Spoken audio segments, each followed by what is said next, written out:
rääkis Perunile, Nogomudrile, Skifadi, Paparotilille templi preester Rasseni suguvõsast. Sa ütle, räägi, tark õpetaja, millised jõud tõukavad välismaalasi lahkuma oma kodumaalt pimeduse maailmas ja toovad nad meile Midgardile.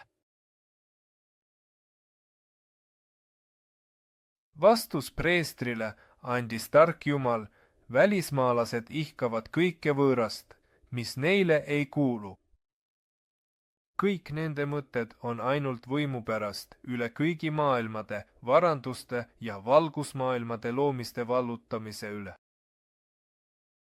Välismaalaste eesmärk on rikkuda harmooniat, mis valitseb valguse maailmas ja hävitada taevase suure sugu ja suure rassi järeltulijad, sest ainult nemad suudavad anda väärika vastuse pimeduse jõududele.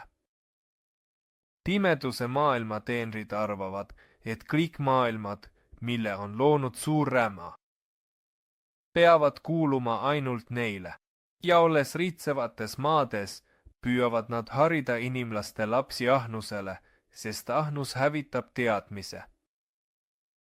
Kui teadmine on tapetud, sureb häbi. Kui häbi on tapetud, rõhutakse tõde. Tõe hävimisega sureb ka õnn. Kui tõeliselt õnn on tapetud, sureb inimene ja kui inimene sureb, saavad välismaalased tema rikkustest vabalt osa. Nad peavad rikkust oma kindlaimaks toeks ja ehitavad oma maailma rikkusele. Pimeduse maailmas on elu kättesaadav vaid neile, kes omavad rikkust, vaene inimene on nagu surnud kõrbes. Nad võtavad inimestelt külluse oma petmise jõul, lootes, teades, et kui nad võtavad inimestelt toe ja usu, elu eesmärgi ja vaimuvabaduse, siis hävitavad nad inimesed ise. Inimlapsed sellises olukorras maailmas valivad vabalt surmapaiga ja suunavad oma relvad välismaalaste kurjategijate vastu, sest parem on auväärne surm õiglasel lahingul välisvaenlastega, kui alistuda vaenlastele. Nõrgad vaimus inimesed kaotavad mõistuse. Kasuahnuse tõttu satuvad nad kas välismaalaste vaenlaste võimu alla või mõned lähevad teenima välismaalasi. Selliste eksinud inimeste õnnetus on hullem kui surm, sest surm, vastavalt seadusele, on igavene rahutee ja maailmas ei ole kedagi, kes oleks surma ületanud. Välismaalased vaenlased viivad inimlapsed hullumeelsusesse. Ja inimesed, kaotades üha enam mõistust, teevad julmi tegusid. Inimesed jõuavad oma kuritegudes verekeelde rikkuda. Ja vere segamise eest vastutavatele avab põrgulaiad uksed. Ja kui inimene ei loobu kõigest sellest ja kui ta ei ärka, siis läheb ta otse põrgusse ja Jumalad ei aita teda, sest ta ise valib oma tee. Inimese ärkamine on ainult teadmises ja teadmise silm päästab teda. Teadmiste saavutamisel vaatab inimlaps taas teadmistesse ja pühendub taas vaimsele elule ning kõigi tegude juhiks saab justkui südaja.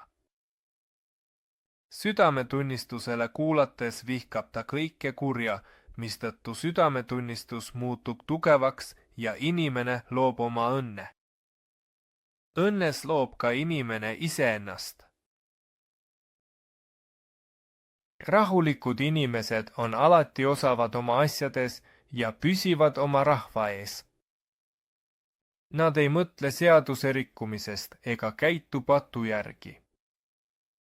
Südametuks või arulagedad inimesed, olgu need mehed või naised, ei õnnestu täita oma kohustust jumalate ja rahva ees ning sarnanevad välismaistele. Need, kellel on südametunnistus, austavad oma jumalaid ja esivanemaid ning suunduvad nad surematusse, mitte põrgulikku maailma.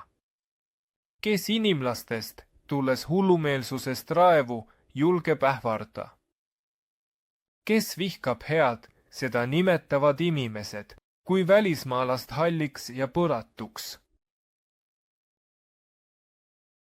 Kes välismaalaste õhutamisel, eksituses ja ahnuses püüab headelt inimestelt nende õnne ära võtta, see end mitte valitsedes ei suuda viha taluda ja ei hoia õnne kaua, sest kogu rikkus, mis on eksinud valguse teelt, kuulub välismaalastele.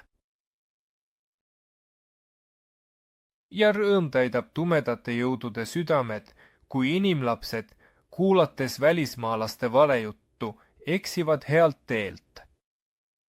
Ja nad käivad madalat teed, kogudes materiaalseid hüvesid, mitte vaimseid, välismaiste vaenlaste tahte järgi, viies seeläbi oma sugulased hukatusse.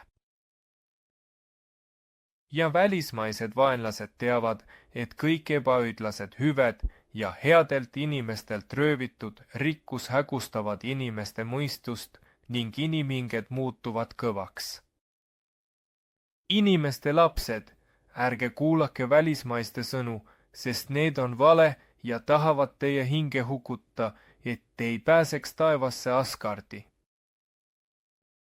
Ja nad olid igavesed rändurid pimeduses, mis ei lõppe. Ärge laske välismaistel inimestel oma tütreid lähedale, sest nad eksitavad teie tütreid ja rikuvad nende puhtaid hingi ning hävitavad suure rassi verd.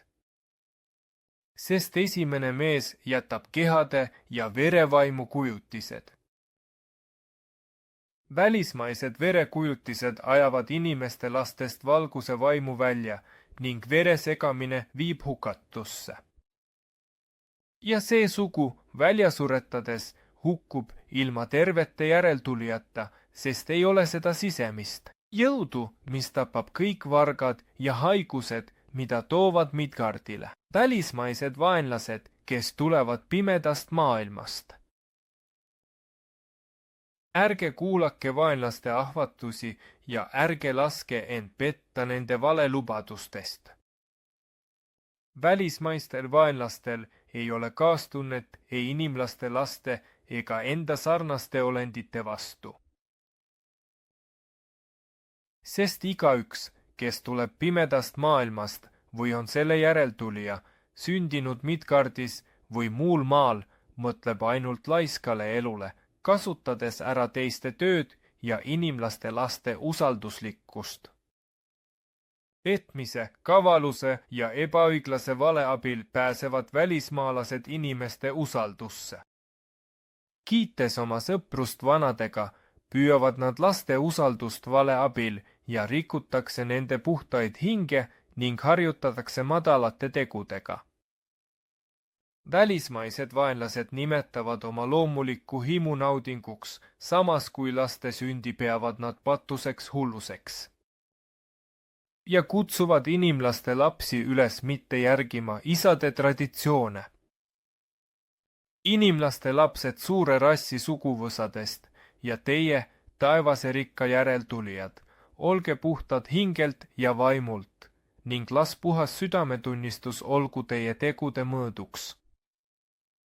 Ajage oma maadelt välja välismaised vaenlased ja kõik nende järeltulijad või hävitavad nad teie valged hinged oma vaimutusega ning madalate tegudega hävitavad nad teie kehade ja kasutavad teid ja teie järeltulijaid oma tumedates asjades ning lohutavad oma liha teie poegade ja tütardega.